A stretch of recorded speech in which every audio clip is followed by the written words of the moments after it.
Briefly, I've absolutely loved Jesse's work since I first saw his book, Wild and Precious, which is a book of images. I mean, he'll talk about it, but about his daughter's relationship with nature. And I think I came across that book about 2 or 3 months after my daughter was born. And it sort of became this incredible book to, I don't know, touch base with and learn a lot with about photography, about that type of photography and that way to look at the world. So I've really appreciated the work ever since then, and I thought that he would be absolutely perfect for the conference that we're hosting, since it's about human-nature interaction and all that sort of stuff. Jesse is a professor at RISD, got an MFA at RISD, and he has shown all over the world and all over the country. And I'm going to turn it over to him at that. Hopefully this is all going to work out. Hello. We might need to Strike do one. something when video happens. Can you guys hear me? No. I think No. it's just for the camera. Oh, it's just for the camera. Excellent. Never mind. Hello, is this thing on? Julia, can you hear me?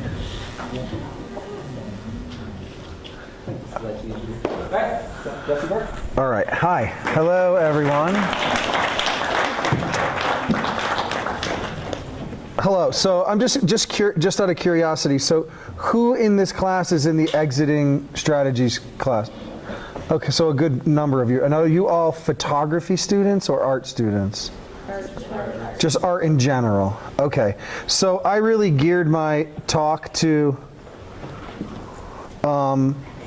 cater to what I do, which is photography. I think there is certainly some crossover in the arts fields, but my apologies up front, will be heavy photography. And I'm happy to answer. I'm happy to have as informal a conversation as you'd like. Yeah, can you turn that thing? Oh, thank you. I'm happy to have as informal a conversation as you'd like. So if anyone has sort of questions as we go, if you want to raise your hand, I can call on you, or you can shout them out. Whatever is easiest for you guys. It's kind of nice. I feel like I'm sitting in the dark and you're all illuminated. It's actually the opposite of what normally happens. So anyway, my name is Jesse Burke. This is my dad. I grew up in Connecticut. I'll give you a very quick bio. I think that will help you sort of understand like where I'm at and what I do.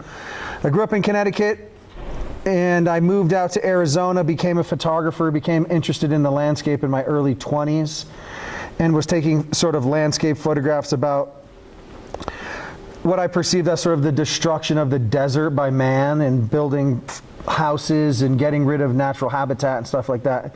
And it was sort of really pissing me off. And my response to that was to try to make some photographs that talked about what I perceived as man's sort of lack of respect of the natural world. And that's like always sort of driving my artwork. And it was something that just fell into my lap, photography. I took an intro to photo course in community college, and then I was sort of sold immediately. And very quickly went through the University of Arizona, moved back home to New England, and where I landed in Rhode Island at RISD, Rhode Island School of Design for grad school. When I came back home, I was met with all of the people that I had grown up with, friends and family, but that I had sort of grown apart from over the last 10 years. So I didn't really understand what I was seeing in my newfound role of like photographer, like critical looker. You know, I was looking at the world in a much more critical way through the camera and in general. And when I came home, I came back to this group of people and I was like, it's really strange to come home in a sense, but feel sort of estranged from it. So I started to take pictures to understand who I was as a man, and who I became as a man, in the roots of that, which were made in this circle of friends and family. And so I was documenting these guys that were my buddies, my dads, my uncles. I focused on the guys because they were really accessible and willing and happy to be part of this project. And I was sort of exploring this idea of who I was, and then in a larger sense, like what is this concept of masculinity really about? Like where does one get that from? Where do they establish their identity? You know, how much of that is imposed onto them from friends, family, from the media, from all kinds of different things. So I was taking these pictures that seemed very sort of random and disparate, and they were landscapes and portraits, and I like to think of them as portraits, landscapes, and still lives. So I was shooting the people, I was shooting the places that the people were interacting, whether that be working or playing, and I was shooting the objects that were part of this landscape, both physically and, you know, metaphorically. So a lot of the things that were coming into my sphere were typical tropes and archetypal masculine things like hunters, loggers, fishermen, beer drinking, wrestling, you know, things that I wasn't necessarily interested in as a person, but I knew were in the realm of what I was sort of exploring. And I was just sort of using it as a bouncing off, sort of bouncing these ideas off of ideas I would take from the world about masculinity, bouncing them off myself, saw if some of them stuck. If so, why, at what level? And so this made up a couple years of my life. And it was a really important project for me because it was the first time I had turned the camera sort of inward instead of like photographing the landscape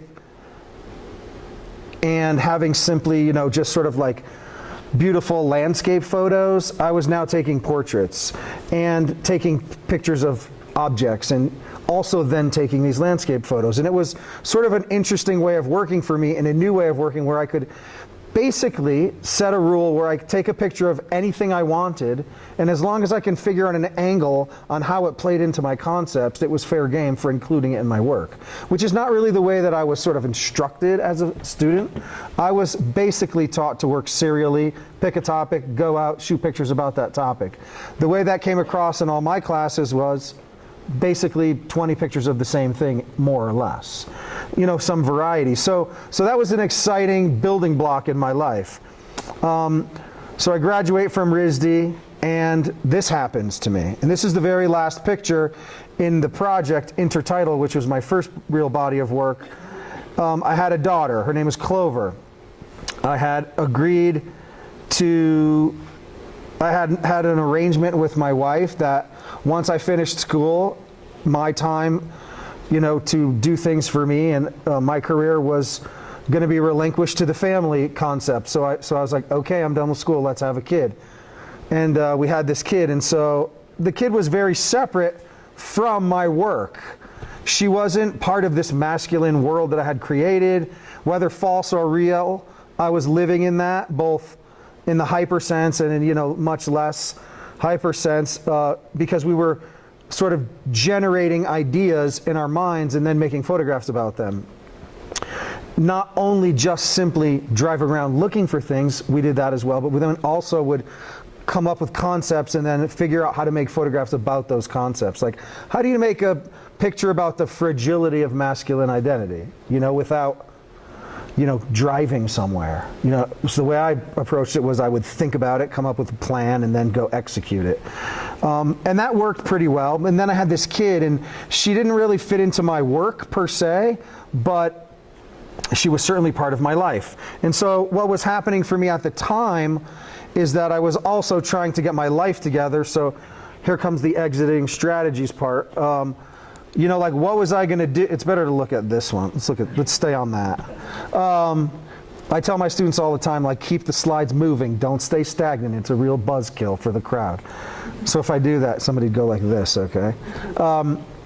So I would take pictures like this of her where there were moments that I felt were really reflective of what I was interested in Intertitle, which was concepts of fragility, humanity, softness, toughness. You know, this idea of camouflage was a huge thing in my work for lots of reasons. And then the doctor happened to give us a camouflage eye patch. She had double eye surgery this day.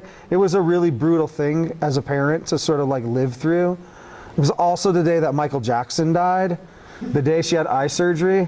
And so that was like a really emotional day because, you know, Michael Jackson's really a talented, amazing musician. Sad day, lots of reasons. So I would take these pictures and just kind of filter them into the, like, my personal family album folder, which is like no visual relevance out in the bigger picture of the world, which at this point in my life was like trying to get an exhibition, I was starting to teach a little bit at RISD. So the path that I have chosen is the path that I'm on, which is basically the one that I chose back when I was graduating school, which was I wanted to be a fine art photographer, and all that encompassed, which in my mind was getting a really good gallery, having exhibitions at that gallery, getting a book published of my personal work, a nice, beautiful book, giving lectures, coming here, doing this kind of thing, teaching a little bit at RISD or wherever. And then also I was really interested in shooting commercial photography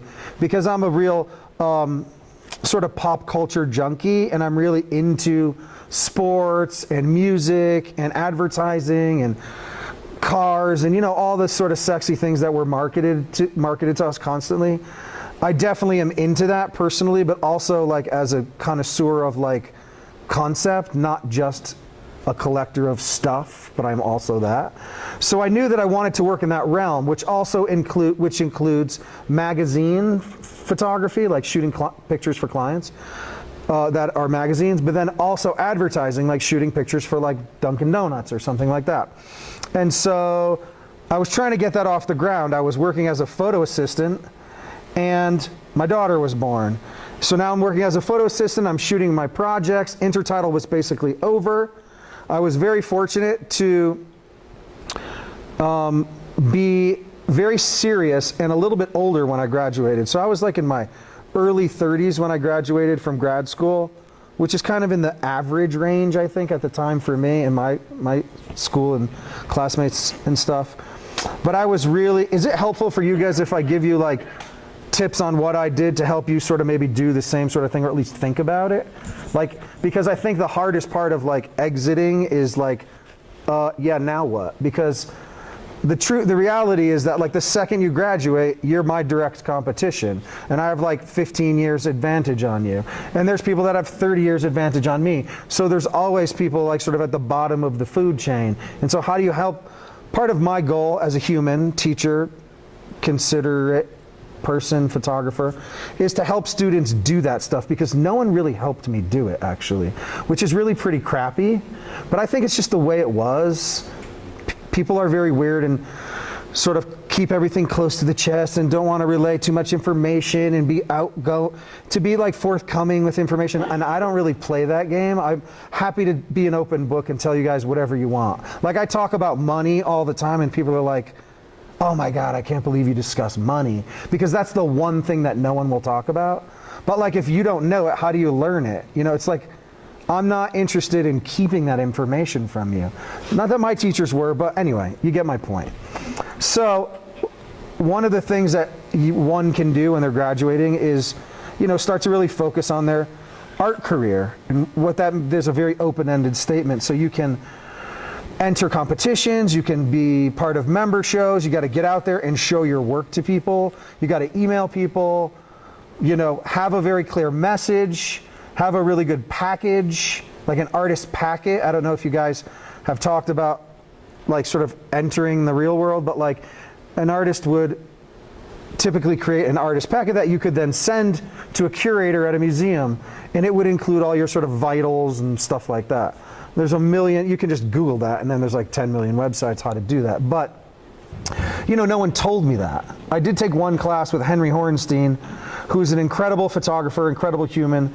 If you don't know who he is, you should all look him up, because he's very, very cool, very, very talented, and very, very smart when it comes to his business. He is like the uber businessman when it comes to anything. And so you could stand to learn from Henry's example, which I constantly am learning from, even now, you know, 15 years of being friends with him. He's the ultimate hustler.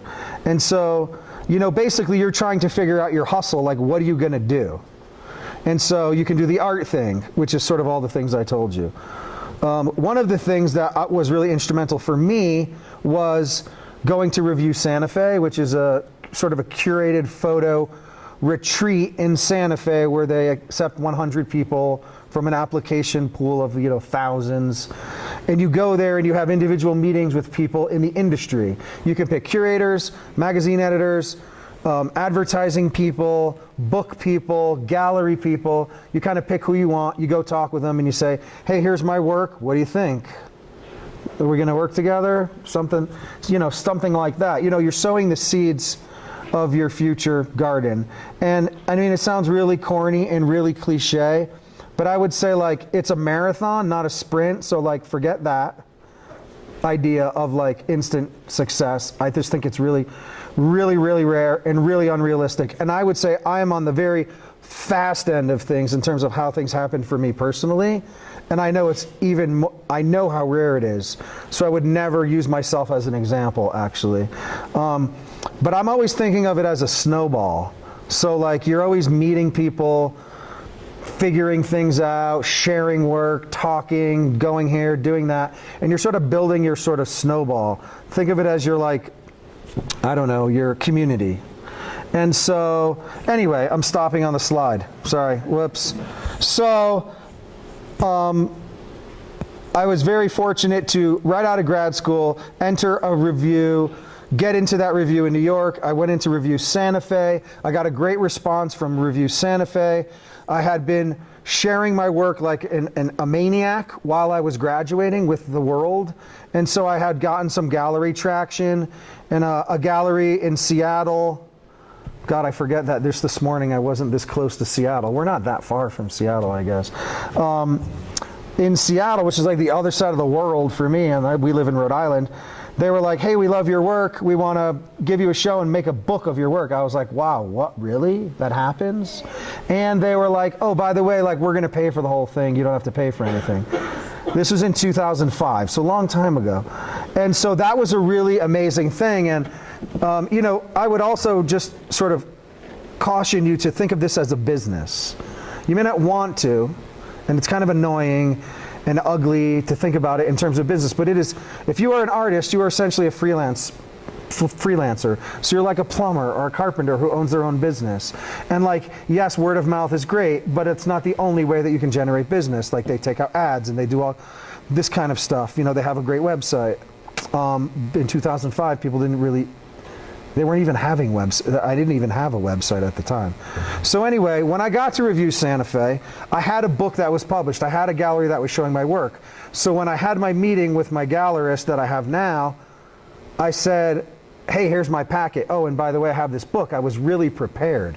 So the best thing I could have done for that trip was just give off the perception that I had my act together. So perception is a really important word in my life because I think like that's the driving force behind my existence is perception. And my control of that perception is the key to my happiness. And what I mean by that is like, as long as my perception that I'm casting out into the world is what I want you to think it is, it may as well be reality. Because you're never really going to know the difference, and it quite frankly doesn't really matter. So if you think I'm busy, cool, hustling, blah, blah, blah, job accomplished, right? And so I think I do a really good job, or at least I try to make that perception reality.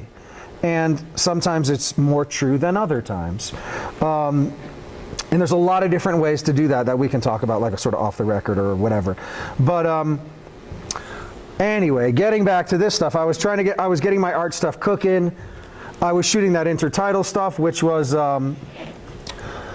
masculine stuff, and at the time I was finding sort of favor in the fine art world because there was a lot of gay men that were really into my pictures because they were really, I think, portraying sort of straight men in a really beautiful, potentially homoerotic way.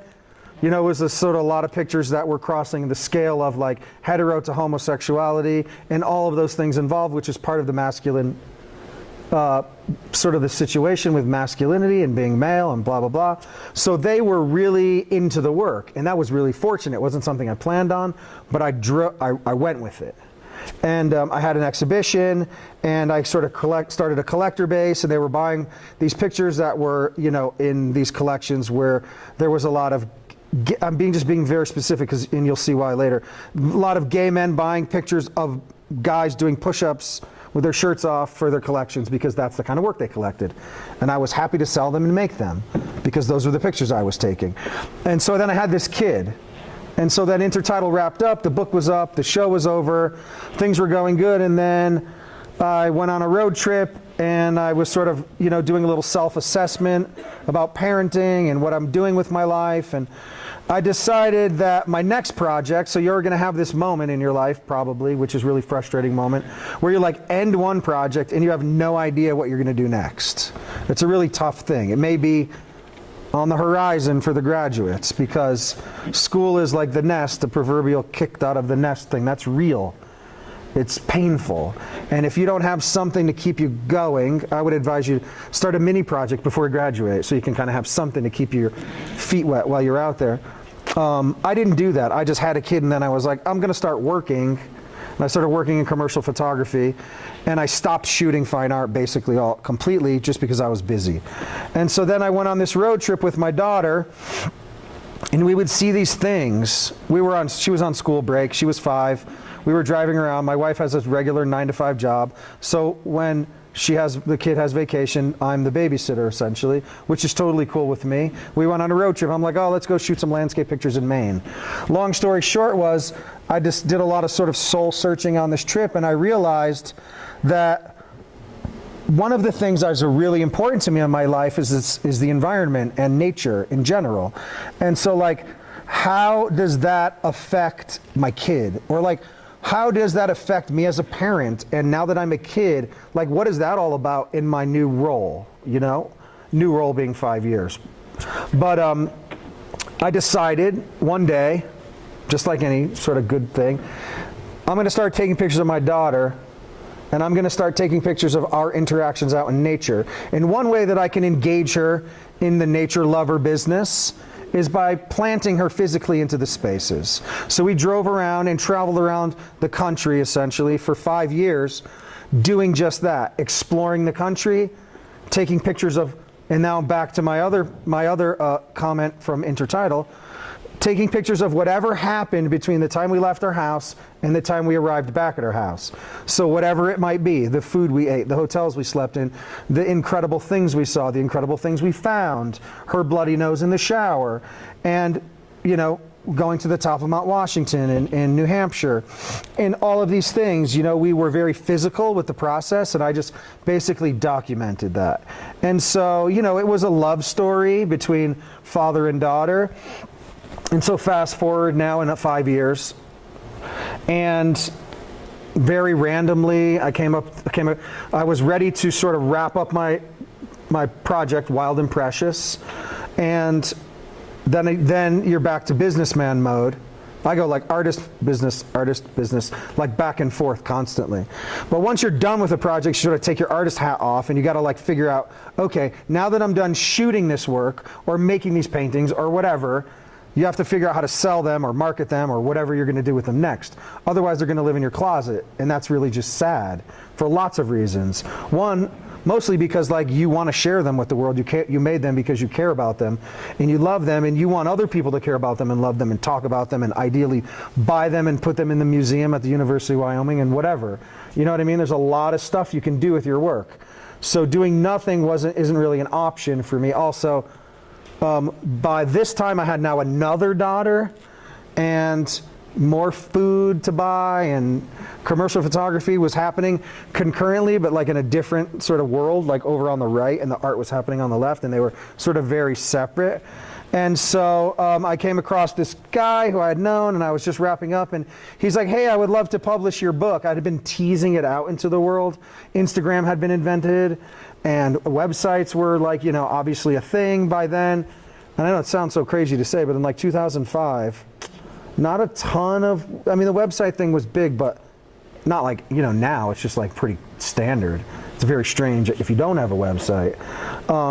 But like with the introduction of social media, digitization of everything in our culture, and kids and technology and stuff like that, it was really easy for me to share my work. So I was doing that, but I wasn't like letting it out completely because I didn't want to do that to the gallery because I wanted to have a show.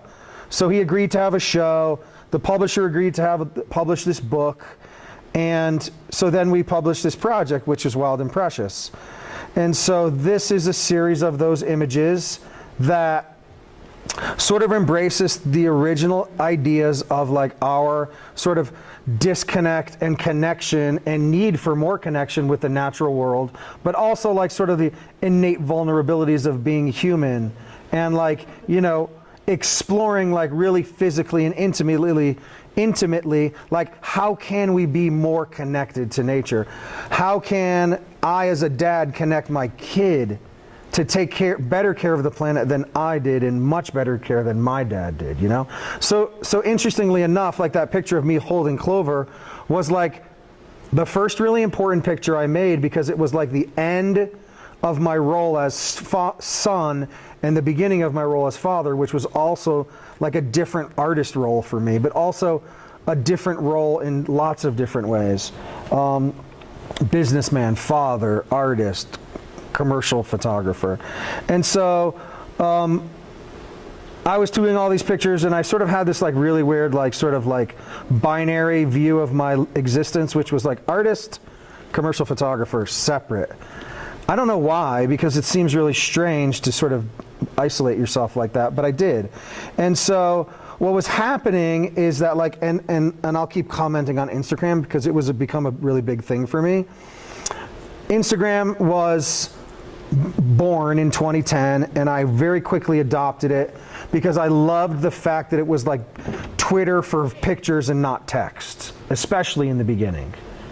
And I decided very early on that I was going to use my Instagram feed to share all of these pictures with my kids,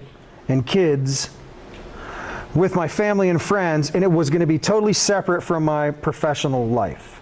It was like a journal, a photo journal that I could like share with my mom, right? And so inevitably what ended up happening is that my clients got wind of it, my commercial clients who I was trying to shoot for. And just like to talk about that for a second, like I was also going to New York on meetings to meet with magazine editors, advertising agencies, marketing people, anybody who wants to hire a photographer to do a job. And the jobs that I was getting were like basically, hey, I'm a photo editor, I need somebody to take a picture of this author in Boston on Monday, can you do that for me? And I was like, I would love to. You know, I didn't really care about authors, didn't really care about Boston, but it's money and it was photography, so I was really happy to do it. And so, you know, you make these connections and you're building your community. Now it's bigger because you have more commercial clients. So you have all these art people in your community, for me anyway, and for a lot of photographers. And you have all these academic people in your community and your teacher peers and your students and all that stuff.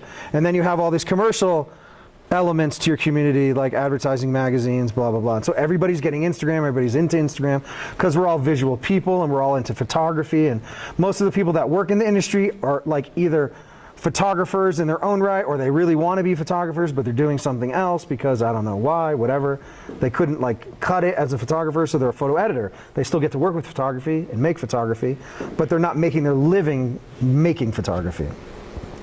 And so anyway, as that community started to grow and Instagram started to grow, those people were like, hey, we really love these pictures on your Instagram account. And I was like, oh, weird. That's strange, because those are like my personal photo album stuff. The picture of my daughter with the eye patch. That's the place it served in my life.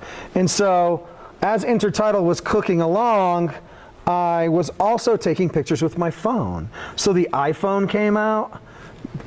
Phone cameras, mobile phone cameras started to get really good. The quality was good. It was another tool in my arsenal, and I started to use it all the time.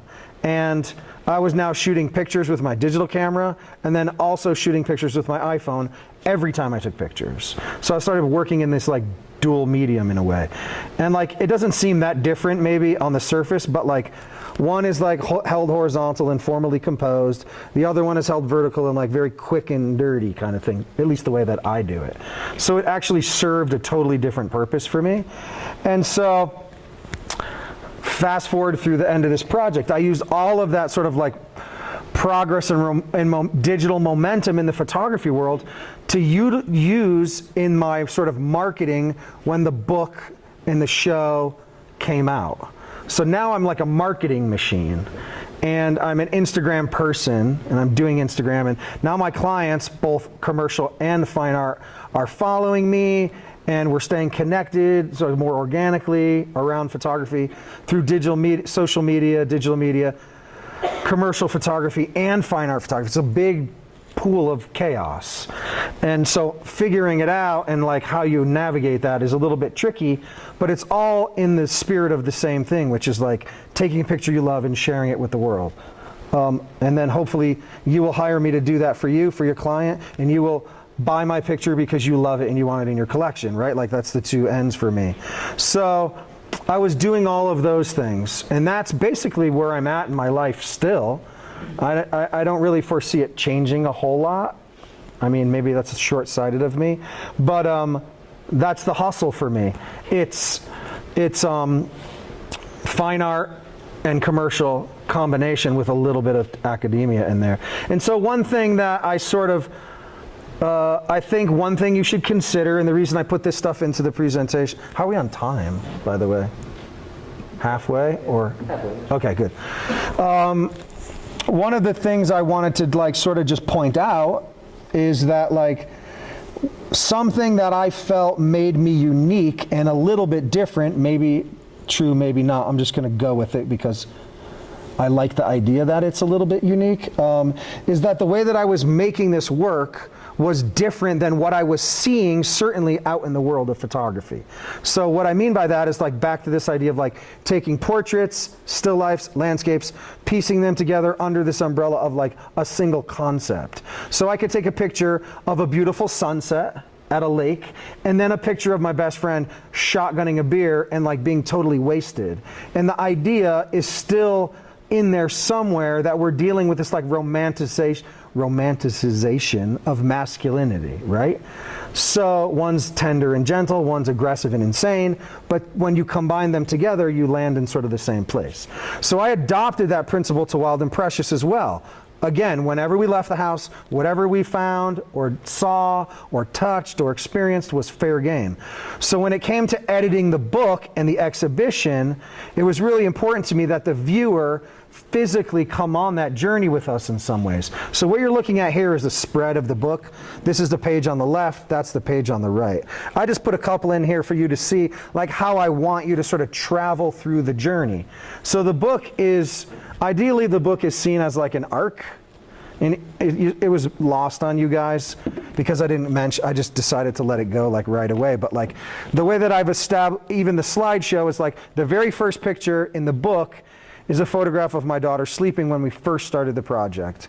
And that came about randomly one night. We were in our hotel room and I came out of the bathroom and I saw her, and she just looked so angelic and beautiful that I just took a picture of her with the existing light. Then I started to make it a pattern, like every single night I would take a picture of her sleeping. I don't know why, just going for it. And then by the end, those sleeping pictures essentially became like the spine of the book, like chapter headings. So the very first picture is a picture of her sleeping, and then the very second picture is a picture of her at the beginning of the project. And then the very last picture is a picture of her sleeping at the end of the project. And the second to the last picture is a portrait of her at the end of the project, right? So you have these bookends, and essentially the entire arc of the book is a dream because she's asleep the whole time, but she ages as you go through it. Also in the beginning of the book, there's a letter that I wrote to my daughter that serves as an introduction to the project. It's like sort of this like lyrical piece. Actually, I like it way more than any photograph I've ever taken, truth be told. The house is burning, I'm grabbing the letter, and I'm not grabbing any photographs if my house is burning to the ground. Or at least I'm grabbing a hard drive with the file of the letter on it. And maybe I don't really care about the pic, like truly I would die a happy man if that were the case. So bookending that on the backside is a letter that my daughter wrote to me. So like it's this really amazing sort of like multi-tiered, bookended, blah, blah, blah. You have to see the book. And of course, I don't even have one to bring to show you. Do you have one? I got one. Oh, because I'll send you one. But like, yeah. So anyway, you guys can experience it the way it should be experienced, which is that way. Anyway, as you walk through the book, I want you to come with us and see what we saw and, experience the highs and lows. And I think, it's on a technical term like zooming in, zooming out, getting close, pulling back, crying, laughing, anger, happiness, all of that stuff, night, day. is in there. And so there's also this element, this sort of quintessential element of like the road trip that sort of sprinkles throughout the project. There's this really beautiful poem that I found from this guy named Dallas Clayton, who is an artist, an incredible poet. If you guys don't know who he is, I would also highly recommend you look up his work. He's like the modern day Dr. Seuss. He has this incredible poem, and I see it on his like Instagram or blog or Tumblr or something, and I'm like, you can see it's a picture that he wrote. Like, you can see that he's like writing on a notebook at night with a flashlight, and he scratched this poem onto this page. So I took a screen grab of it.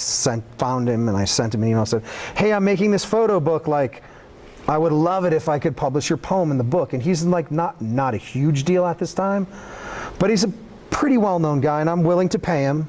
He's like, yeah, dude, no problem, whatever, go for it. And I was like, okay, that's legally binding, dude. I got the email.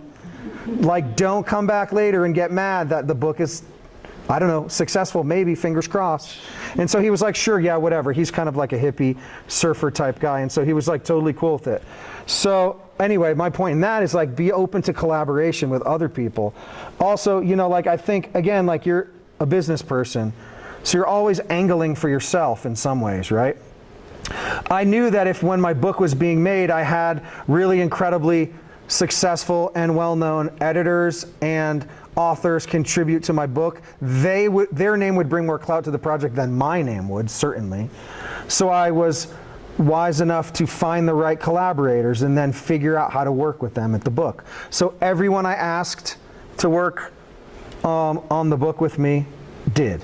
There was one person that didn't, and she dropped the ball, and she was the very first person I asked to write an introduction to the book, and she dropped the ball at the last minute. She's a very well-known person, and it caused this like really big rift between us. But the silver lining is, 3 days before publication date, I was like, oh crap, I don't have an introduction to my book. I have no idea how I'm going to let the audience know like what they're looking at. And then I came up with the idea to write a letter, which of course is now my favorite part, so thank you to her. I'll always just like give her the, you know what that means? Like, anyway. So, thank you and F you at the same time, right? So, yeah, it's fate or whatever. I wouldn't say I believe in fate, but you have to wonder on occasion when things like that serendipitously happen to you, like, oh, okay, fine, I'm okay with the way things are. Even though it's like the most devastating news ever, it turned into the most amazing news ever. And typically I'm not optimistic like that, truth be told. So anyway, you get the idea of how the book is sort of laid out. I wanted it to flow. There's a lot of white space. And so the reason that these pictures look this way is because this is how the exhibition looks in the gallery space. And this is taken directly from Intertitle, which was installed this way in Clamp Art, the gallery in New York City that I show with. And it's meant to create this sort of like visual line of poetry on the walls that you will like sort of follow along, up and down. And that's just sort of, again, back to this comment about like one sort of unique quality. When I was sort of like making this exhibition for Intertitle in 2005, I hadn't seen anybody really working like this. And my friend was like, hey, what if we do this? And I was like, this is brilliant, I love it. And I just sort of went with it. And then it became a thing. And then it became like my thing. But it's certainly, not unique anymore. But in the beginning, it was more unique, and I sort of just went with it. And it stayed with me as a way of thinking, as a way of sort of understanding how I think about the work in the world, and how does one like digest, like, if you think, this is the analogy that I give out to people, is like, think about a party. You're going to the party. You have this big scene when you're walking up to the party. It's across the street in a field. There's a big bonfire and people drinking and hanging out and raging. But then as you get closer, you start to see the people's faces. And as you start to get closer, you see the beer cans on the ground, right? So you have all these different elements to the scene. Like, how do you incorporate all of that into like a sophisticated message? So this is my attempt at doing that. So one of the things that we were doing on the road was collecting stuff, nature treasures. whenever we could. So we started to play around with this idea of like, how do we collect these things and bring them into the gallery space like we are bringing them into our life and our personal house. Like it's like it's like an Audubon center at our house, like cabinets full of like birds' nests and all this crazy crap everywhere. We love it because we want to bring the outside inside, like just personally. But then we were figuring out like, how do we do that in the gallery space? And so I started to create these sort of like sculptural pieces, which are these boxes, these sort of like treasure boxes to house some of the more like sort of delicate and beautiful treasures, which immediately gives it a different context. You know, it's like a display case.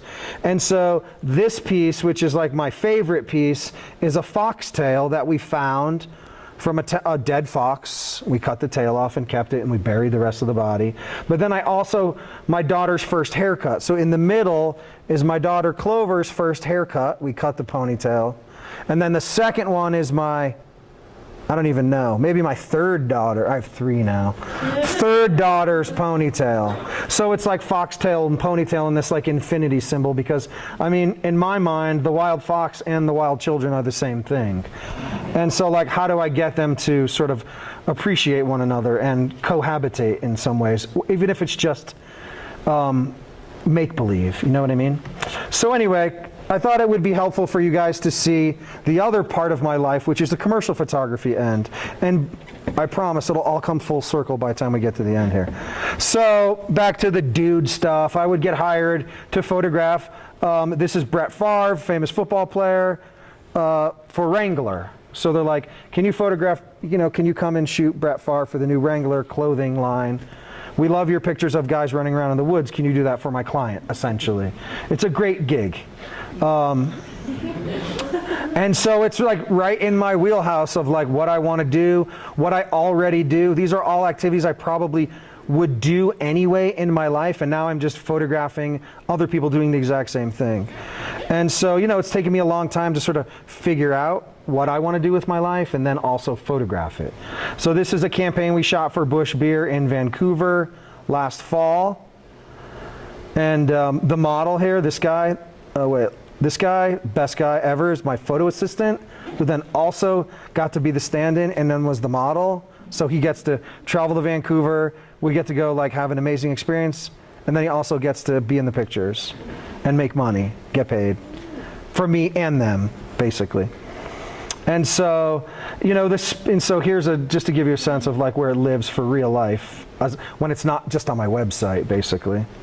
And so the other thing that I do is editorial work. So magazine clients will call and say, hey, Jesse, we have this naturalist guy that lives in Maine, and he's totally insane. He's 77 years old. He's an ex-ultra marathoner. We want you to go to his cabin and spend 2 days with him and photograph him living his life. And I was like, oh my God, I love you. When can I leave? And so we go up, and he's telling me about, so the other thing that was really sort of like an unexpected, of course hindsight's 2020, an unexpected benefit by embarking on this trip of going out and being nature dad, number one, is learning everything about nature. I didn't necessarily plan on that. I just planned on kind of hanging out with my daughter and seeing stuff. But we become, you don't get into, well, I don't know about you guys, but I don't really like get into anything a little bit. So when we got into it, we became like avid birders, and we were studying like every bird, and we know like every bird. So when I get to the guy's house, he's like, oh, I'm a raven specialist, and I study ravens, and I was just like in heaven, as you can probably imagine. So then and then I was like, all right, what other farm duties are you gonna, oh, by the way, I forgot to tell you the best part. He lives in 650 acres in a cabin in the woods with no electricity and no running water. He's 77 years old. It's like a half a mile up a basically impassable rocky road to get up to his house. You can't drive a normal car on it. You have to drive like an insane 4x4. So it's like really embedding yourself into this guy's life. He's climbing this 60-foot pine tree to the very top because he believes there's baby crows in the nest. So do you guys want me to tell you the story? It's really kind of amazing about this guy. I hate to get sidetracked, but this was like one instance where I was like actually freaking out. So we had spent 2 days, my assistant and I, has 2 cabins, the old cabin and the new cabin. They're basically the same. We took up residence in the old cabin, and we were just hanging out with this guy on the farm. It was amazing. So we're all done, and I'm like, anything else you want me to shoot? Because whenever I do a job to you photo people that are gonna go work in the commercial photography world, the best piece of advice I could ever give you is always try to shoot something for yourself on the job, no matter what the job is. So in this situation, everything I shot was perfect for the job, but also for my personal interests. But I'm pushing him now because I want more, because I know this is like solid gold for a lot of reasons. The client and for me personally. So I'm saying, okay, one more thing. What do you got? One more thing. Come on, let's do something else. You cut wood, you made a garden, blah, blah, blah. He's like, well, there's this crow's nest down the street in a tree. I'm not really that excited about it because I don't think there's anything in there. I scoped it out a few days. It was quiet. And I was like, all right, I'll make you a deal. Let's just go down the road. And this is because we had to drive there, so it's like kind of a pain in the butt. We'll go down the road, and I'll take a picture of you looking up in the tree at the crow's nest. Like, pretty simple. I don't know what I'm getting into. I'm thinking it's an apple tree. And it's like 20, 15 feet off the ground. So we get out of the car, and he just starts immediately hiking into the wood, like beelining it, and he's gone. And I'm like, John, let's go. We got to catch up with him. And it's black fly season. Do you guys have that around here? So black flies are like tiny little gnats that bite you, and they hurt really bad. That's black fly season. We couldn't be outside without those nets the entire time we were there for 2 whole days. I mean, it's only for 2 weeks of the year when the water and the air are the right temperature, blah, blah, blah. So he says, sorry, I gave it away just now. Damn it. So he says, we're here, and he just starts climbing the tree. And I look at John, my assistant, and I say, do you know CPR? He's like, I don't. And I was like, yeah, me either. So before I can even think and get my camera out, this is where he's at in the tree. He's 30 feet up in the tree. He's literally at the ceiling. That's maybe not 30 feet, 20 feet. The tree is only 50 feet. So pretty soon he goes up beyond where we can see. And he's bear hugging it. As you can see, there's not really any real branches he can step on. He gets to the top of the tree. Me and John are freaking out. We're being attacked by black flies. I'm trying to take pictures. It's a nightmare. And he gets to the top of the tree and he yells, fuck. He's 77 years old. Does anybody have a 77-year-old grandfather in here?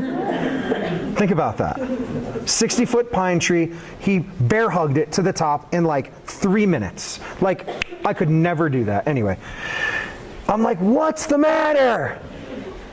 He's like, I forgot my backpack. And I look down, his backpack's right there. And I'm like, why do you need your backpack? You're in a tree. There's 4 babies. And I'm looking at John and I'm like, is he gonna put the babies in the backpack? He's stealing the babies? I'm like, use your pockets. So he climbs down the tree and he takes out 4 baby crows out of his pockets.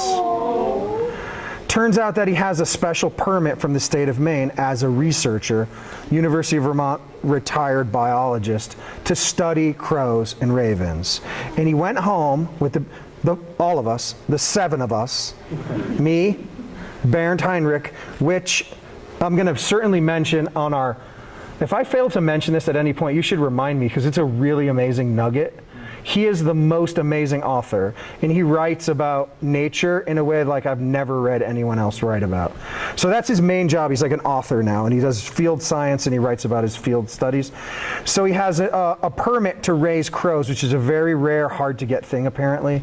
And the next day, he sent me a picture of the aviary that he built off of his cabin that wasn't there the day I left. It's like a 40 by 40 foot wooden structure where he can open the kitchen door and go out and the crows are flying around. They're just totally insane. Like the most amazing human I've ever met. Anyway, here's another story for outside where they're like, there's these guys, they're building this boat and they're gonna row it up the Kennebec River from basically the Atlantic Ocean to Quebec, just like Benedict Arnold did, at the same season as Benedict Arnold, wearing the same clothes as Benedict Arnold. They're recreating, this is the boat, that's the extent of the boat. They're like, that boat's going in the water like 30 seconds after I took this picture. It's full of water, you might notice. And so I followed these dudes like a couple different days up the river and photographed them. I didn't go in the boat. I didn't want to go in the boat. But this is them. There's a couple of them, and they would camp, and then some would drive. But there was always the main guy and one other guy, and they would row this boat, and they would have to do things like this. And yeah, it's kind of hard to see, but there's a guy in the middle with the black shirt. He's got the rope so that the boat just doesn't go down the river. And so they did it. Totally insane and amazing, and I get to accompany them and just document whatever I want. Outside's like, go for it. We trust you. Go take pictures. Take some portraits, take some landscapes, take some still lifes. And I'm like, yes, this is what I do in my life anyway. So this is a campaign we shot recently for Rhode Island Tourism. So this is a more specific client ask where they're like, we want to send you on vacation with people around the state for the day. Document that for us. And we're going to make marketing materials out of it and try to convince people in Wyoming to come to Rhode Island for vacation. And they do. It works really well, actually. Way better than I actually ever thought it would. And so here's some pictures from that. Winter surfing. This is a project I did for a website called fatherly.com, is like a sort of a media company similar to Mashable, where they have sponsored content that they have clients that they want to create content, which are articles about like dad stuff. And this was an article for Honda automobiles about how amazing their minivan is. And they called me up and they said, we want you to send you around the country to document what fatherhood looks like in America. Are you into that? And I was like, sure, what's the creative like rub? Like, what do you want me to do? They're like, just find dads and kids out in the US and take their pictures. I was like, that's it? When do we leave? And so this is the end. We're very near the end here. So, you know, while all of this stuff is going on and I'm like working on my art career and my commercial career and my teaching career and all of that stuff, I also have a family, and we have a little farm at home, and I have a wife and a dog and chickens and a pig and all this stuff. And so I'm constantly photographing that stuff, which is like the material on my Instagram feed combined with some job-related things. It's like a combination. But I'm taking pictures of the other girls. And I just, you know, after I was photographing Clover, I realized that like, okay, maybe my family isn't off limits in my photography life. Like my kids, actually, not my family, because clearly my father and uncles and stuff are on limits, I guess. Is that the opposite of off limits? So I've got, obviously, I'm taking pictures of my daughter, so then I have another, and she's in the mix, and then I have another, and she's in the mix. And before you know it, we have 3, like, kids running around in front of the camera all the time. And while that's happening, concurrently the photography stuff is cooking along. We're being more and more ingrained into the natural world and learning more about birds and nature and traveling and venturing. And now we've become this sort of like adventure family, which is what Clover and I were in the beginning. I mean, my wife and I were sort of adventurers and nature nerds before we had kids, but never like we are now. Now we're like on an adventure every minute we can be. And so these are just literally snapshots I take with my phone of the girls just doing their thing, not composed, not edited really in any way. Just, hey, stop from here, come here, stay there, click. All right, now go run down by the waterfall. Okay, click. And then mostly just letting them do their thing. And so this is a sample of like what the Instagram feed sort of looks like. You can see in some ways it sort of matches what the Wild and Precious book looked like. So it's all gelling into one like sort of like mushy brain. And so the beauty of it is that like this is a picture I took for Wild and Precious. And this is a newer picture that I took for I don't know whatever comes next. I'm not sure. I'm sort of building material right now for the next phase of something, and I'm not sure what that is actually, but I'm just still shooting more Wild and Precious, but now with a larger posse. And you can see it's obviously the same location, same hotel. And so there's continuity. And so as my client friends and art friends and people are seeing this stuff, they're like, hey, you should shoot your kids for this job. We have this job for LL Bean. Do you want to use your kids as a model? That Fatherly sold in this concept to LL Bean, classroom in nature. He's like, dude, you live a classroom in nature. You don't even have to do anything. You're Just go out for the day and be yourself. And we'll pay you, and we'll use your kids as models, and we'll send you all the clothing and blah, blah, blah. And I was like, okay, amazing, let's do it. I love LL Bean.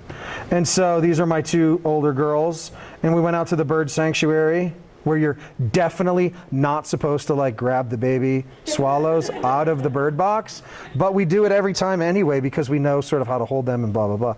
And I told the guys like on LB, and I was like, you're not gonna wanna show this when you're gonna get the nature nerds all up in a rage because you're not supposed to like mess with the animals. And so these are pictures that, you know, they use for LL Bean marketing materials, but it's just like pulled straight out of Wild and Precious, right? You guys can see that transition. And so, you know, we take these sort of formal portraits and then we take the wilder, more fun stuff. And so now we have the queen of them all. This is Honeybee Burke. This is my baby. She is certainly the celebrity in our family. Clover may fight her on that, but me and my wife will both tell you, she's where my money is in the future. She is a total insane character, and we recently just got hired by Go RVing to go on a 1-week RV adventure around Arizona, where they said, we want you to take your family on a road trip. We see what you did with LL Bean. We see what you did with Wild and Precious. Can you do that for us with an RV? And I was like, yep, when do we leave? And so this is a photograph I took of Clover in like 2006 for Wild and Precious when we went to review Santa Fe, and then we went to the Grand Canyon. So just for a personal project, for the Wild and Precious project, you know, and then we come back, and like, it's funny how life works in circles like that. And here's Poppy, her name middle child is Poppy, chasing the goats out of the road in the middle of nowhere and somewhere in Arizona. And so my goal is to make like beautiful photos that may or may not be an RV ad for an RV ad. That may or may not be a Honda Odyssey minivan ad where it's a dad holding its baby and there's no minivan, because it's more about like the idea of parenting and love and all that stuff. And so that's my message to the clients, right? Like, so that's what allows me to continue working and stuff. And you know, and there's a lot of like sort of carnage in the work. And a lot of people, and I put this in here to sort of like comment, because a lot of people are always wondering about all the dead animals. There's a lot of dead animals in our life. There's a lot of alive animals, but there's a lot of dead animals. And so the reason this is my daughter's hair. It's kind of hard to see as she's running past an elk leg, which around here is probably not that uncommon, but for us New Englanders, we don't ever see any elk. The only time that you get to study something like an elk or a porcupine or a fox up close and touch it in a way that you want to is mostly when it's dead, when it doesn't have its say, because it doesn't want you to. So the only way that me, as a photographer, not a biologist, is going to get to study an elk leg intimately with my 4-year-old daughter is to be lucky enough to find one on the side of the road somewhere. And when we do, we get out and we take pictures and we touch it and we do all kinds of stuff, and to the point where we're like, probably take it home and like figure out how to make it in the nature cabinet or something. And so anyway, this is, I thought you would like to see some photos of like how now my life has come full circle to where the Wild and Precious is the commercial. Exactly. And so we're working on, you know, making that, this is the last picture, making that be the future of our life. So we'll see. But this lecture, this conference, all of it is exactly in line with what I see my sort of artistic vision, my parental vision, my environmentalist vision, all coming together perfectly for me. So, you know, I would say, like, in terms of like, you know, thinking about your career, having those sort of clarity on some of that stuff is sort of the goal, I think, in some ways. Anyway, thank you.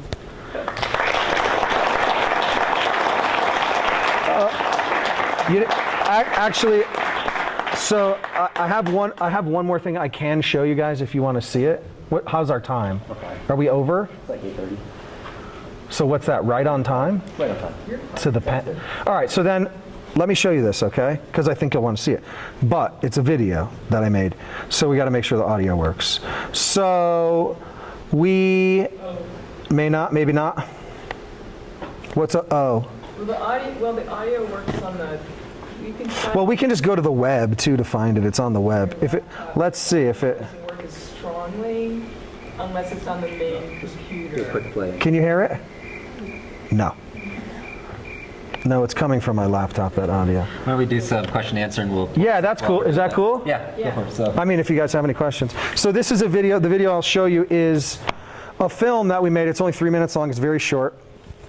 After the book was finished, this is a good sort of also career sort of chat. I feel like I'm trying to angle this chat to the career aspect of things. I hope you guys are getting that. I hope I'm doing that, I mean. So like in the photography world, specifically in the commercial photography world, video is very nice to have for clients. And it is the kind of thing that they don't want to hire photographers that are just doing stills anymore, but they want people that are doing both video and stills. I knew this. I was not really into the idea of making videos. And then when my book came out, so that's happening out there in the world, and I know it, and I'm losing jobs because of it, actually. We got a big job for Under Armour come in, and we lost it because they were like, oh, you can't do the video and the stills? Okay, next person. We're like, no, we can figure it out. But no, you don't want to figure it out on the job. That would be a devastating mistake. And so, anyway, the book came out, and so like, I don't know how well you guys follow photo book world or life or whatever it is, but like, one of the ways someone can get funding for a book, because, I mean, we can have a lot of conversations about money, you guys, like for days, okay? That's a huge piece of this game. One of the places that comes into is when you want to get a book published, you're gonna have a publisher. He's like, I love your work, I want to publish your book. And I'm like, oh, I love your book company, I want to publish my book with you. He's like, okay, it's going to cost us $80,000 to publish your book, and I want you to give me 40. And I'm like, wait, what? Seriously? Yeah, unfortunately, that is the common model, where the artist subvents the book by paying for half of it. And it sounds like a loser, it's really not. If you break it down, and I have done this many, many times, yeah, thank you. It makes sense, okay? We don't have to talk about why, but I'm just gonna tell you that you can just, it's like down here somewhere. I can find it, it doesn't matter. But one of the ways, and I think this could be really helpful for you guys if you plan on making a book or getting a book published or something like that, is that your publisher, my first publisher was Decode. Remember I said they didn't want any money. It cost them like 25 grand to publish the book. Daylight, which was the book publisher that I wanted, said, yes, we want to publish your book. So then I was very had a lot of incentive to say yes, because I wanted Daylight to publish my book, because I think they do a really beautiful job. And he said, well, basically it's going to cost you, like 40 grand or something, because the book project's 80 grand. And I was like, I don't have 40 grand. Now what? He's like, don't worry, we'll figure it out. So these guys are businessmen, a little shisty. And I'm not talking bad about them, it's just the nature of the business. Oh, we'll figure it out, and he believes that. But I'm like, well, hold on a minute, that's not really concrete enough for me. Because this is a piece of paper that says, I'm paying you $40,000, and you ask me to sign it. So once I sign it, and we're gonna figure it out, it's not quite gonna cut it for me.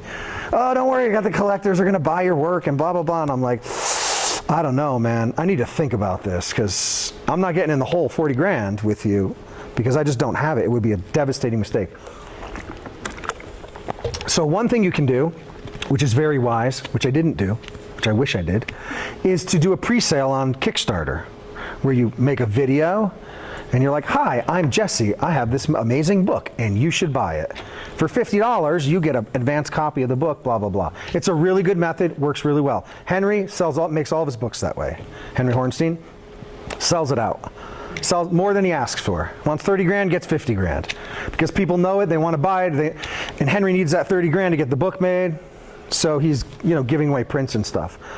And so I thought, okay, well, maybe I'll do the Kickstarter thing. So I was like, I need to make a video, though, because I saw Christina Seeley, who's a great photographer. Do you know Christina Seeley's work? You might like it, actually. Very nature nerdy. It's very good, though. Very smart, too, though. She did a project where she photographed the brightest places on planet Earth at night, like where the most electricity is being used, like a city from a distance. Pretty great work. Anyway, she had this incredibly moving video about like her project. I think it was like about animals in the Arctic or something. And I was just watching the video and I was just so seduced. I was like, I have to buy this. This video is insane. I need to make a video like that. So I hired these videographers, friends of mine, to make my Kickstarter video, my Kickstarter buy my book video. And instead what we did was we made a short film, which is a companion piece to the book. It has nothing to do with the book, but it's the exact same idea. It doesn't talk about, it's a film project. It just wasn't what I had intended when we showed up at the scene to make the video. I thought she was going to interview me and I would talk, and then I would have Clover come in and we would try to sell you on the book. But that's not what happened. This is what happened. And so then so what happened was,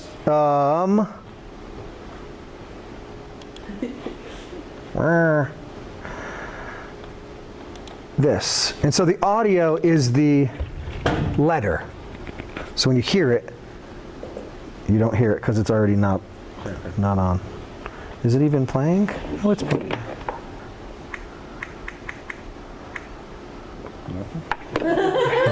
That went on. Look, that thing just went on. That's weird. I got nothing. Anyone else? Does anybody know how to use it? Yeah. Is this on? Usually the audio comes on in the main computer, it's not. Right here, you mean? On the little iPad thing? Check the bottom right. Oh, is it because this is plugged in? Maybe. Because that's That's still playing. Do you have it on main, you must have it on main computer. Yeah, it's on main computer. The volume's up on the player. Huh. Is volume still controlled through the wall at all? Does anyone know? No, that's the old system. I think it might not. Yeah, I don't know. Yeah, it's not behaving. Is that the dock cam? Or is that the PC? Should be laptop. Laptop. Sorry, PC, and that's PC. why it's running the video, but the sound. Please use the mouse. Check like when you scroll over the bottom right, there's like a little microphone thing. Here? And Yeah. keep going down, it'll pop up. Oh, yes, you're right, sir. But it's not on. It's not playing. This guy. No, that's not it. Sorry. Oh, Dell Audio. Ah.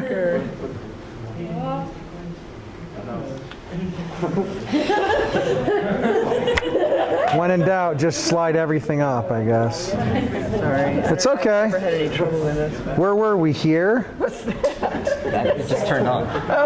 That's unrelated. We're trying to go through the main thing. So With the switch back to your laptop. Yep. Through the Thunderbolt. Sure, go for it. Yeah, that's what. Oh, okay. You're very smart. Very smart. Is that dock cam? No, dock cam is the laptop. camera. It's actually a laptop. Let's see. But it's still over here for some reason. There you Nope, that's. See, it's a different screen. You can only get audio on this one, Brandon. That's it. No, if you have the dongle plugged in and then the audio jack is shut into it. So is it playing? No. But Oh my. last chance. Oh! All right. Thank you. Okay.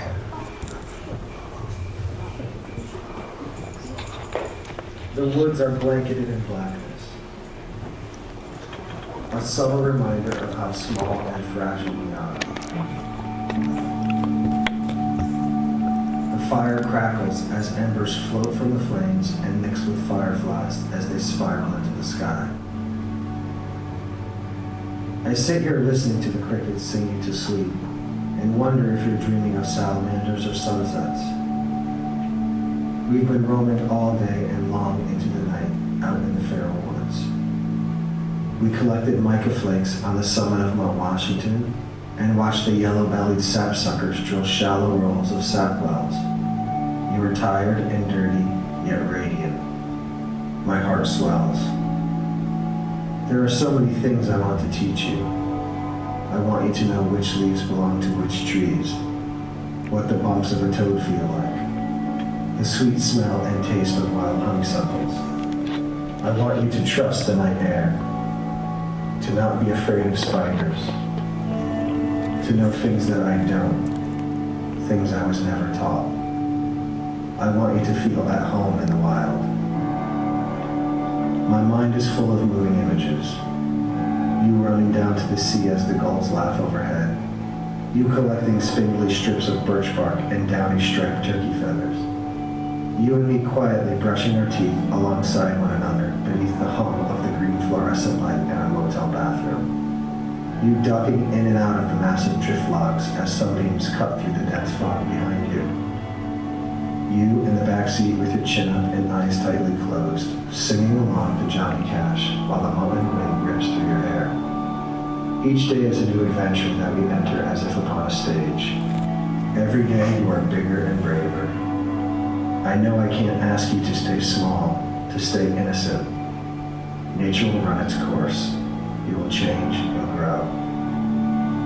You'll shed the velvet cloak of childhood like flowers in their final bloom before the cold of winter arrives. The metamorphosis is beautiful to watch, but heartbreaking. Oh, sweet child, I beg you to be wild, but stay precious. Sleep well, my love. The fire calls me. I love you to the moon and back.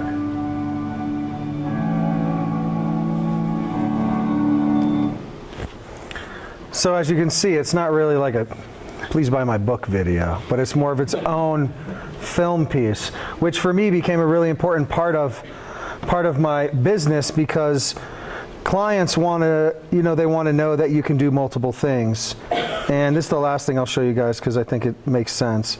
So, after the clients saw my work, a hospital for children in Boston came to me and said, we want you to do portraits of some kids and then also make these like really short videos that are really like emotional and like play with this idea of vulnerability and power and bravery in the face of being a child.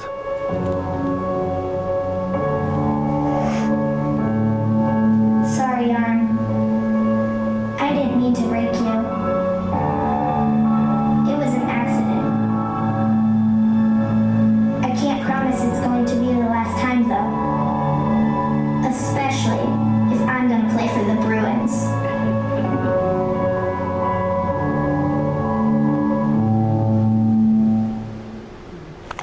So anyway, that's my life. Does anybody have any questions? Yeah. The image of you holding Clover in front of the timber, Yep. I noticed it was repeated later, and maybe when Clover was older, with the timber in the background. Is that making sense? No. Or she's standing in the front. Oh, yeah, that's a sort of unrelated, I guess. Is there a relevance to the timber? It's the only place where nature is being used as a resource. Not really. It's just a place that we come across often when we're on road trips, is like logging yards. And in New England, it's pretty rare to see that. Actually, you have to kind of get deep into the woods to do that because it's so crowded, basically. But no, there's no real, it just serves as a backdrop for us in this instance, both times. And in the other picture, which is, I know the one you're talking about here, we were just parked and she was she was drawing on the lines of the saw marks on the right. So on the right, for those of you that don't know, those like they look like pencil drawings to me. That's why I was in love with them. And the saw blade lines are inconsistent, and the way the sun is hitting them was creating these incredible geometric lines and stuff. And she was like tracing them with a stick. And so I took this picture of her tracing them as an observation of her, but then also a picture of each of the things. But in these instances, no, it doesn't serve any sort of like conceptual purpose. It's just another, I mean, I would say it in some sense, it's just, like animals and nature as a commodity is like in there, but it's not a really important element of it for us per se. Does that answer? Yeah. Do your daughters, I guess, understand where this work is going and that it's being shown to the public? And do they, like, how do they feel about that? Sure. Did you say you have two questions? Oh, I do. The other one's unrelated. It's kind of related. I'm just curious, when you're taking photos in these moments, do you ever feel like the camera gets in the way of those moments? Okay, two really good questions. Definitely. Amazing questions. First question, yes, they know. Initially, it was just Clover. She was 5. And then I would say up until she was 10, Poppy was only like 2 or something. Like, I don't know, 4. She doesn't really have any idea about anything when she's 4, truthfully, right? So, I mean, not like the reality of like your picture is on the internet, what that means. So the way that we have dealt with it in our family is by, you know, we talk about it a little bit. Clover sees it. She has grown up with it essentially. So she has become accustomed to it. So she likes it in the sense that she's famous. She tells her friends, Google me. And, you know, I'm famous. I have a book made about me. Seriously, in all seriousness. It's okay with me to put them in the spotlight because I'm also putting myself in the spotlight, I think, in some ways. Increasingly more. In Intertitle, there's a lot of unflattering pictures of me. And yes, I'm an adult and I'm taking them on my own. And I'm not being forced by my parents to do it. But I never forced her into it. Again, she's a 5-year-old kid and I'm her dad. We could have a power struggle discussion. But it was never an issue where she didn't want to do it and didn't really appreciate it. I think once she realized, oh wow, there's a museum exhibition and I get to go to the museum with my dad and then give a talk with him sitting next to me. She's like, this is amazing. People, look at all these people, they care about this. Like on some level, she totally gets that. And I would say the first time that came to reality for her is when we were shooting this. We were in the middle of shooting it. We traveled to Seattle for an exhibition at my gallery, and I gave a talk at the Photographic Center Northwest, and she was with me because we were traveling to go shoot on the Olympic Peninsula after, and she sat in the front row, and then I referenced her as being with me, and that was it, opened the floodgates. She stood up and turned to the crowd and was like, if anybody has any questions, I can answer some too. Something like that. And I was like, what? Sit down. So like now there's like a personality struggle, right? Like, hey, you, pipe down, little one. But no, it's like a total collaboration. And I talked extensively about this concept of like collaborating with my kids against my will. Because I didn't want to. Because I was a director. And they were my subjects. And I realized very early on in Wild and Precious that wasn't the dynamic I was dealing with. It wasn't Intertitle, which is me asking an adult to do something for my idea. Execute for me. You're the actor, I'm the director. This was, hey, go over there and stand on that log. Oh my God, why are you crying? It's not that high. You can do it. And then it turns into like, can I get her to climb on the log because I want her to overcome her fear and then I also really want the picture? You know, it's like a little self-serving. But we worked through all that kind of quickly and got to a point where like they like it. And now it's become a bit of a point of contention within this girl-sister dynamic about who's getting their picture taken, who's in the project. I always sort of threaten Clover that I'm going to take Poppy and Honey on the road with me and not her because she's a tween and she's totally out of control emotionally, which isn't her fault, but it's very frustrating as her dad. So I'm like, I couldn't possibly take you on the road with me. I'm just going to take them, mostly teasing her. And it gets her really riled up. And so it's kind of funny. And but they understand, to a degree that any 5-year-old and 7-year-old can understand, that they appear on my website, they're in the book, they like getting free clothes, they like being famous, whatever that might mean. And then the other part of your question, which I think is a really increasingly important question, is like, does the camera ever get in the way? And of course the answer is no question, it gets in the way, constantly.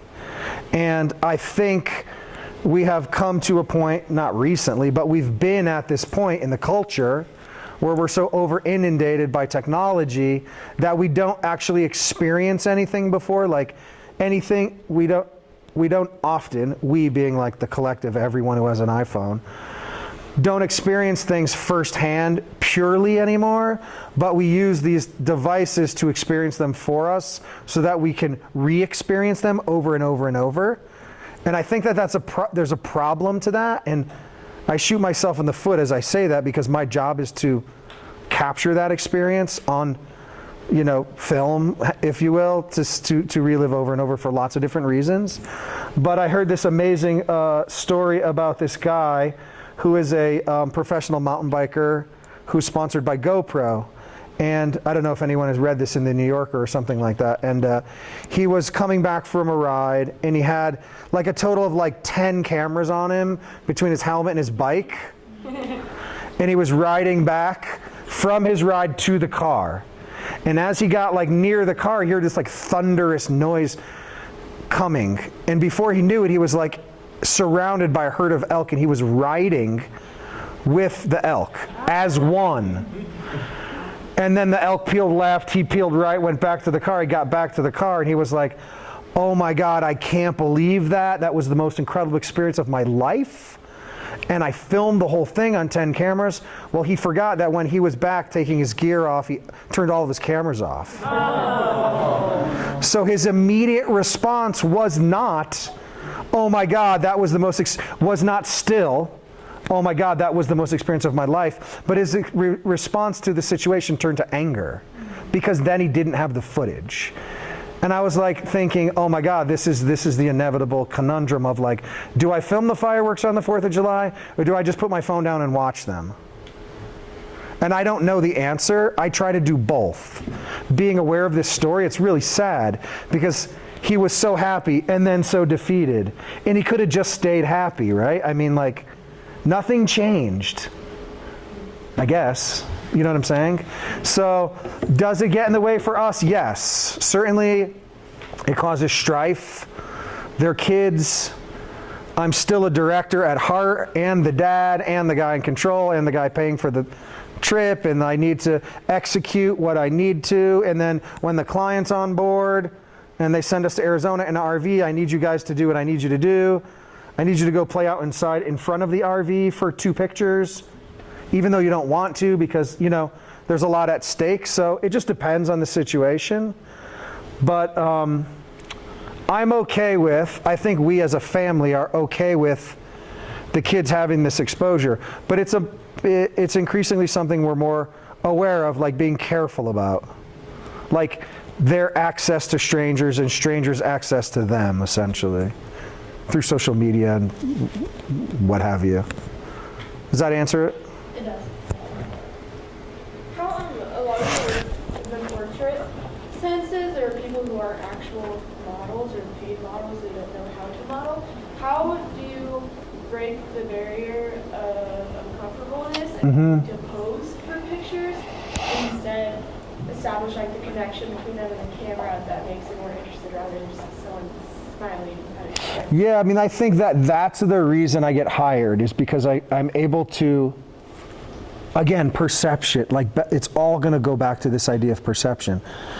Those are the pictures that I show you are the ones where the people look most natural. That doesn't mean they all look that way, but it means at some point I can get them to do what I want, which is whatever. Go fishing and look, and like look natural or something, right? And so dealing with a lot of we call it real people versus models, real people talent. I think it's a personality thing. I think you need to be able to have a really good conversation and put the person at ease and then just kind of work through it. And I mean, I'm constantly meeting strangers and photographing them. So it's become my job to like break the ice and get what I want. And sometimes it's easy and other times it's just not happening. And so like that's not any fault of mine at that point because I have proved to myself that I'm pretty good at getting anybody to do what I want in terms of in front of the camera. And if one person's not going to do it, it's fine. The minority is small. But it's not always easy. And I think like one sort of method that I've adopted is by just like turning the attention, and this is a really good nugget of information. I love when these things come like flash in my head so I can remind or say it. So like, as a method, I employ this over and over and over and over in my life, which is I make it about you, not me. So whoever you are, whatever purpose you serve in my life, if I need to get something from you, which is often the case when I'm dealing with work stuff. If you're a model, I need you to do what I want in front of the camera. If you're a client, I need you to hire me. If you're an editor, I need you to hire me. Something like that, right? Or if you're like so for example, I went to an advertising agency in Boulder today to meet with the people that hire photographers. So I'll talk a little bit about my work, and then I will just turn to them and ask them questions about themselves. And like use the personal connection and find connection points. Once I find a connection point, I go in for the kill and like talk about that thing. And then like not butter them up, but a little bit, like there really is a connection. And I could do it with anyone. Like, you know, you just sort of like chat around. And I think that like this is something that I've been really thinking about. Like, we're working on all kinds of like stuff in the future, but like one of the things that we're thinking about is like connecting with people who are the other, strangers, different, not sort of like this liberal New Englander living in the academic bubble, which is me, but like, you know, like people who live in other countries, you know, like in the South or whatever. To me, the South is another country. Like I'm not kidding. Like my dad lived in South Carolina. Like I go down there and I feel like I'm in Germany. It's like so foreign to me. But like so like, do you want to connect to those people? Like on a human level? Sure. Like we might have different world views or something, right? But like at some point we can find something to connect with, and then I can take pictures of you once we find that. And that's a really good method, not just for the model thing, but also for the client thing, for the job, any job. Because people want to talk about themselves, truly. I mean, maybe not, they don't even realize it, but like, you know, like if you're into like fishing, and I'm like, oh, you like fishing? Oh, my dad's into fishing. You know, we used to go fishing and for like blah, blah, blah, blah, blah. And then next thing you know, you're like, I love this guy, he loves fishing. I'm gonna hire him. It doesn't have anything to do with my photography. It's like a scam in a way, but it totally works and it's real, and it's not insincere enough to make me feel guilty. It took a lot to make me feel guilty. Would you say that's the biggest point to building this kind of networking circle, is being able to connect with them on that level? Or what would you say are the biggest points? I would say, I love to say this, and it sounds really mean, but it's totally true. The people that you want to work with oftentimes they're two things. They're busy and maybe a little bit dumb. And so your job is to make their life better. So the way you connect to them is by being nice, saying thank you, following up 3 times, showing your appreciation, making their life just better. And I don't mean dumb like stupid, I mean just like obvious things. Like there's a link in the email I sent you to my work and they're like, where's your portfolio? I'm like, seriously? Where's my portfolio? It's in my signature, like everybody else. You know what I mean? Just like things like that. Like I roll my eyes at the computer screen all day long with the things I see. But like, so then make it really easy. Say like, hi, my name is Jesse. Here's my portfolio. You know, just like make their life easy. And then you'll find that they want to work with you more. And I have that opinion about all my clients. Like we just finished this Rhode Island tourism shoot like 2 days ago. And like at the last day, I brought them all like gifts and like little things, right? Like that they're going to remember. Just go the extra mile to show them that I actually do care, because I really do. We become friends over the last year shooting this project, and I'm going to actually miss them, and I want to work for them more. So like, we have a lot of connecting points, you know, and sort of milking those relationships in a way that's genuine. It's not sleazy to milk a relationship, I don't think, right? I mean, you need things, I need things. Maybe we can help each other. You know what I'm saying? And that's true for any field. Painting, sculpture, commercial filmmaking, whatever. Being nice is really, I mean, I know it sounds, I'm a very sort of, my wife would tell you that I'm like really pessimistic and really sort of like mean sometimes in my vision of the world. And that is not the perception that people have of me. I just don't want to deal with stuff. I got a lot to deal with. Kids, photography, life, blah, blah, blah. I don't want to deal with like crazy strangers. I know it sounds like mean, right? But it's true. But if I like you and we're working on a project together, you are going to know how much I love you and I love this project 10 times over. And I think that's really important, actually. I mean, I've been in classes and people are like, all right, students, send Jesse a thank you letter for the thing. And I'm like, oh, wow, that's pretty impressive. He's making them send thank you cards. I get like one. And I mean, and this would be the same conversation where I've told you guys, I'm an open book. I'm happy to help you. So like, I'm not even, and I don't want 10 postcards, 30 postcards. I'm just saying, like, if somebody says that, and then Bailey says, you need to send him I don't know, it seems pretty obvious. Send the thing, sowing the seeds, blah, blah, blah. I've worked with students a ton, and they're always very appreciative, I think. Well, the ones that are going to do well are the ones that pay attention. Anyway. It's 9 o'clock. All right. Thank you, guys.